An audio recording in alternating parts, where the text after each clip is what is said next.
Hello everybody, I am back. Sorry I didn't post again yesterday. I had a migraine, so I was in bed nursing that.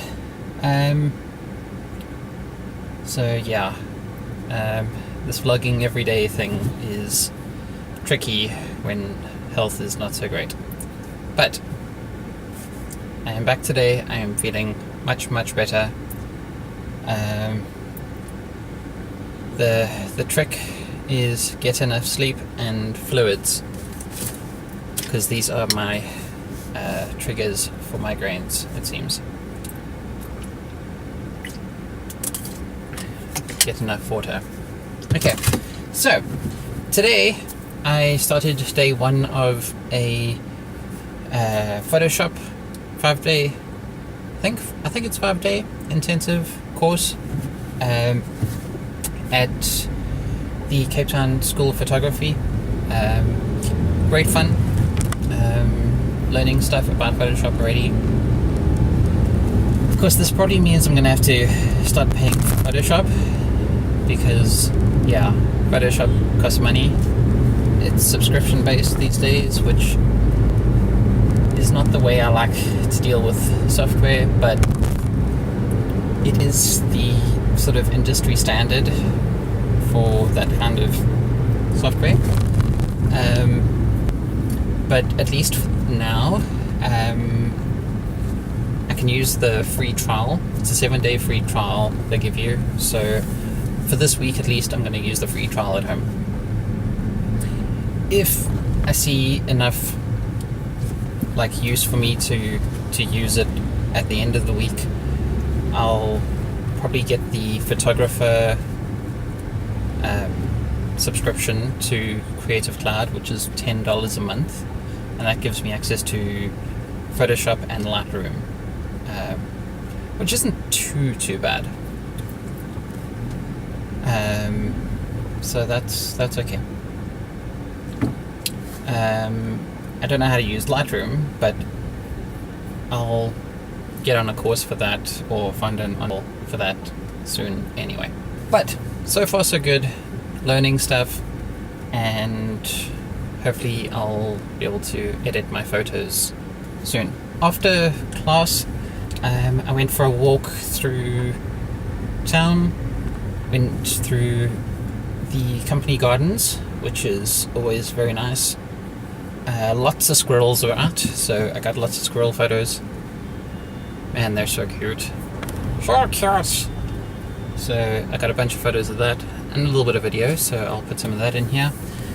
And then I got to Deluxe Coffee Bar, picked up some coffee beans, and had myself a cappuccino. Yum yum yum yum yum yum. Very nice. And then I took a walk down Long Street, which I don't think I've done before. And I went past a really cool little bicycle shop called Rook Cycles, which, now that I think about it, co-workers of mine have bought from them before. So yeah. Now the reason I walked in there was that they had some electric bikes there, which caught my eye because they looked very familiar, and it turns out that they're at least very similar, if not the same, as ones that Casey Neistat's tried out, and some other people on YouTube have tried out. A little bit pricey. They're like 37,000 rand. But these things can go like 25 kilometers an hour. They have a range of like 25-30 kilometers on a charge. They're really nice. They're sturdily built. The store themselves actually use one for errands around town, little box on the back, for like going and collecting lunch and stuff like that. And yeah, it's a cool alternative to having a motorbike or a car. In that, when you consider the price of petrol and parking and just congestion on the roads, it's a pretty compelling option. Now, come winter and the windy season in Cape Town, maybe not so much, but I've liked the idea of an electric bike for quite some time now. So I don't know. Maybe. Of course, building one myself has an appeal as well. So we will see. But these are really nicely built. Nice quick disconnect, so you can lock up the bike and take the battery inside with you and charge it up. And basically, like, these things have a range on them that I could actually ride from home to town on a single charge. The battery charges in 4 hours, which basically means that I could fully charge the battery while I'm in class, which, even though it wouldn't actually run down by the time I get to school. Not that I want to ride it at night, but it does have lights. And it's legal to ride without a motorbike license because it doesn't go faster than 25 km an hour. So that is very nice. Still, wear a helmet. Anyone with it, even if you're riding a bicycle, wear a helmet. It will save your life. But yeah, very cool. Anyway, so that's kind of the current state of things there. I'm headed home to go and play with some Photoshop and see what I can organize there.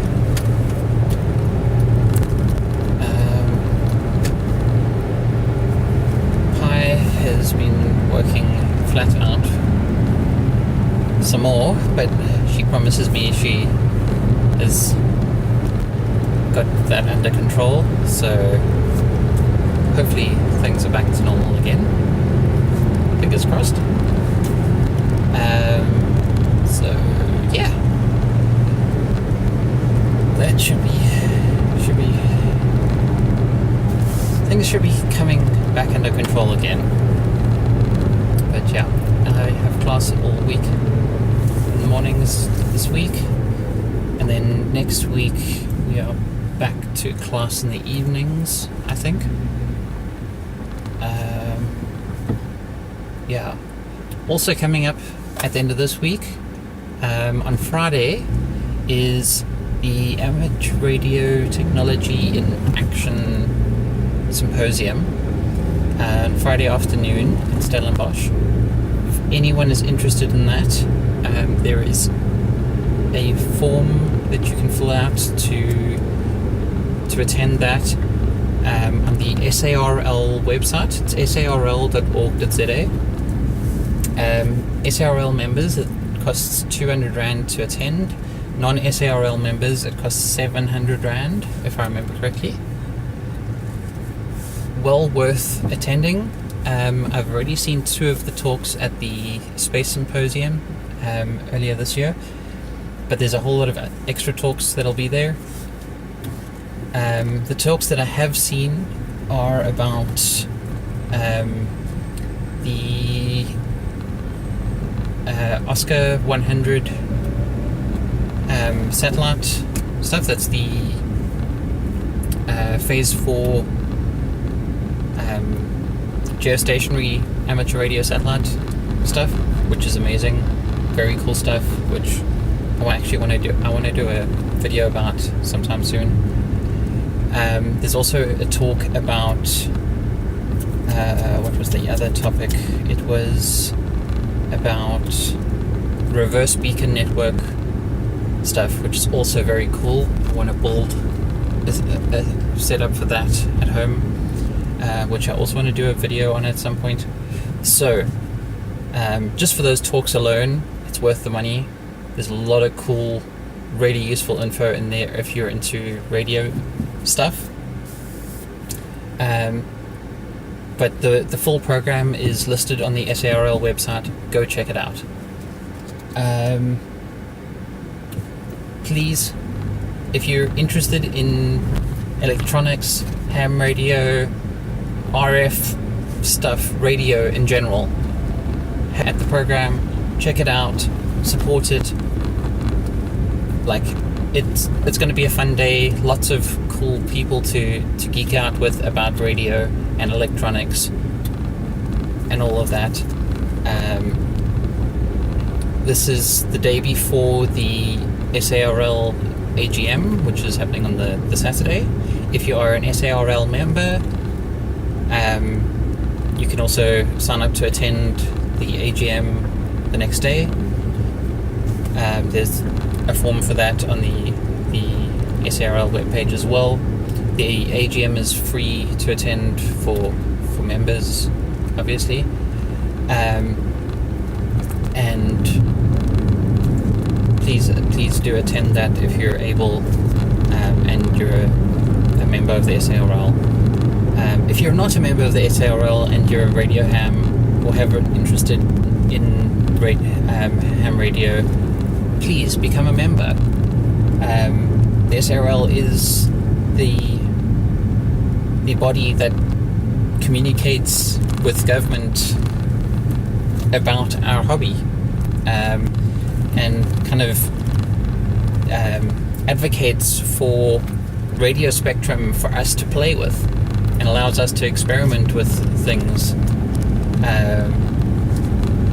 that, I mean, without having spectrum, we get relegated to the ISM bands where we basically have no rights, which is no fun. So having spectrum that we're legally allowed to do stuff with and have priority on is a good thing. So please support the SARL and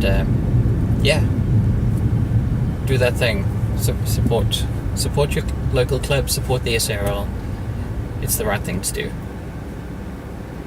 Okay.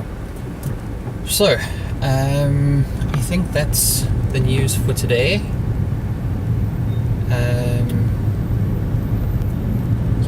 I'm gonna go home and play with Photoshop.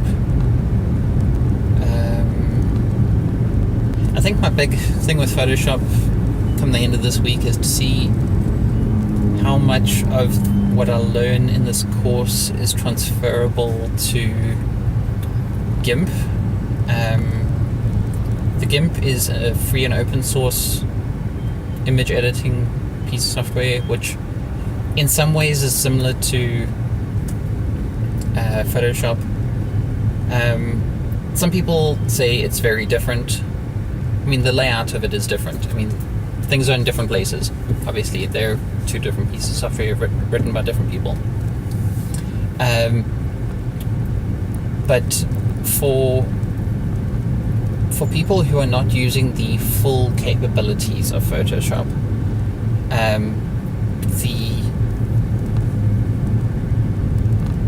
the GIMP is sometimes all you need. It might be all I need as a tool, and therefore I might not need to spend money on a monthly basis to pay for Photoshop. And some people might say, oh, but you can go and pirate Photoshop. No, I am not pirating Photoshop.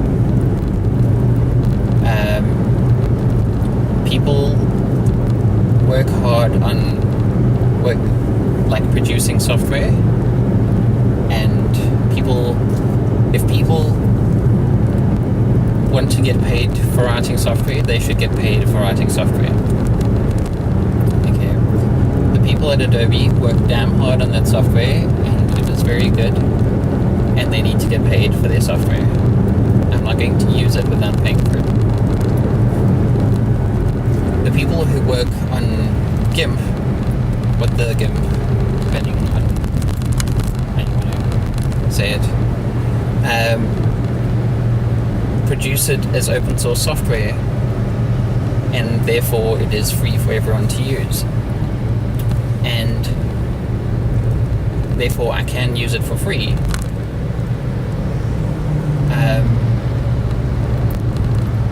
And I contribute to the open source ecosystem in ways other than paying for the software. I mean, I'm not provide money directly to the GIMP developers, but all around in the open source world, I have helped to get people up and running. I've taught classes, I've done various things over the years. So yeah, there's feedback of value backwards and forwards in the ecosystem, if I can put it that way. So I like open source, not just because it's free. It's a barter system of sorts. I contribute in my way.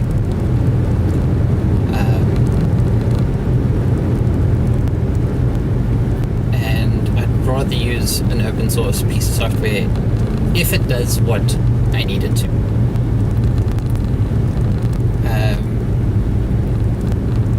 That said, the